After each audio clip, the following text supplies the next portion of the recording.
$4,168 Bitcoin mining rig is a daily net loser after paying the electric bill. This is rarely discussed in the cryptosphere. It's easy to just buy a Bitcoin and let everybody else lose fiat doing all that pro-saying mining. An honest look at the math shows that something doesn't add up. This information is from Sunday, September 17, 2017, so it's current to the day. Below is a brand new shiny Bitcoin miner that won't even be ready for shipment until November. This rig will set you back $3,900 starting price before options, plus another $268 for the power supply. Product specifications: power supply unit is not included. 1. Specifications of the Antminer D3 are as follows. A hash rate 15 GH/s variation of plus or minus 5% is expected. B. Power consumption 1200 W at the wall, with Bitmain's APW3 PSU, 93% efficiency, 25 degrees Celsius ambient temp. C. Dimensions of the miner 320130190 mmD hashing algorithm X112. Power consumption figures will vary with your PSU's efficiency, the ambient operating temperature and the accuracy of the power meter. 3. Bitmain recommends use of the APW3 PSU with the Antminer D3.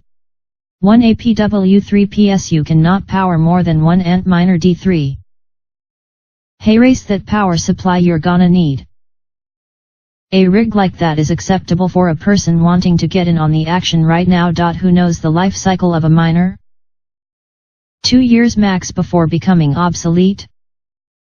Any Bitcoin miner that's older than a couple years, or costing less than $4,168. And the hashing power will be severely diminished. For anybody who has ever tried to play the latest Call of Duty Black Ops with the $299 Walmart back-to-school special laptop, you know what I mean. It will not work. If you wanna play, you gotta pay a good amount of fiat currency for a decent setup.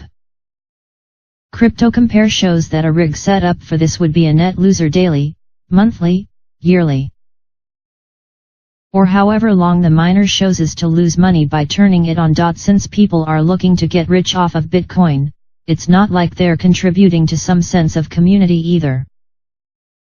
Because the community is motivated by profit. Not only losing fiat currency, but probably worse than the stated losses below, because the estimates are under ideal conditions. A.K. A theoretical performance. It seems unlikely a rig would achieve all of the specs in the real world with latency, overheating, and a host of other issues that prohibit perfection. Those were the exact specs of that setup with current Bitcoin price and all that other stuff in their disclosure. So if mining Bitcoin and all the hundreds if not thousands of other cryptocurrencies out there requires this much energy, is there such thing as peak Bitcoin?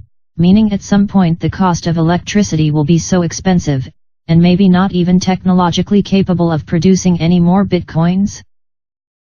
This analysis seems to think the electricity requirement going forward is going to be exponential. A major issue with Bitcoin, which may eventually undermine success unless it is remedied, is the massive amount of power required for mining of the coins. The mining metaphor is apt because Bitcoins are created through specialized computers looking for the correct code's hash keys, just like digging for gold. That electronic digging takes more and more power as more and more people dig for that virtual gold. Sebastian Dietmann calculated in 2016 that mining would require as much electricity by 2020 as the entire nation of Denmark currently consumes. That's just the beginning. Bitcoin's algorithm requires that it get more and more difficult over time to mine, as long as mining itself becomes increasingly popular. With an approximately 132-year discovery cycle to mine all 21 million Bitcoins, mining power demand will go up exponentially. So this brings us full circle to the crux of the matter. Bitcoins cost more fiat currency to mine than the return you get for doing the mining. There's the upfront hardware/software/network and ongoing electricity bill/network/repair/replace costs. Even if you join a pool, many have fees. If you wanna play, this rig will set you back $4,168, and be a net loser of fiat after paying just the electric bill on it.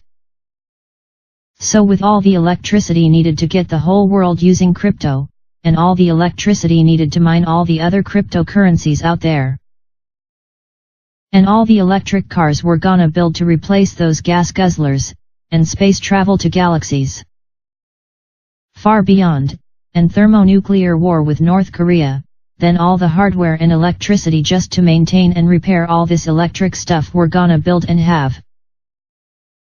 Just where is all this electricity going to come from, and who is going to pay for it?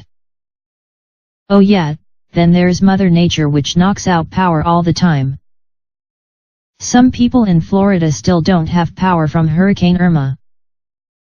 Finally, absent thermonuclear war, when countries invade other countries and bomb power plants, power grids, and all the other energy-based resources of their enemies, that requires a bunch of energy to accomplish the destruction in its own right, and then a bunch of energy to rebuild after working out some sort of peace deal.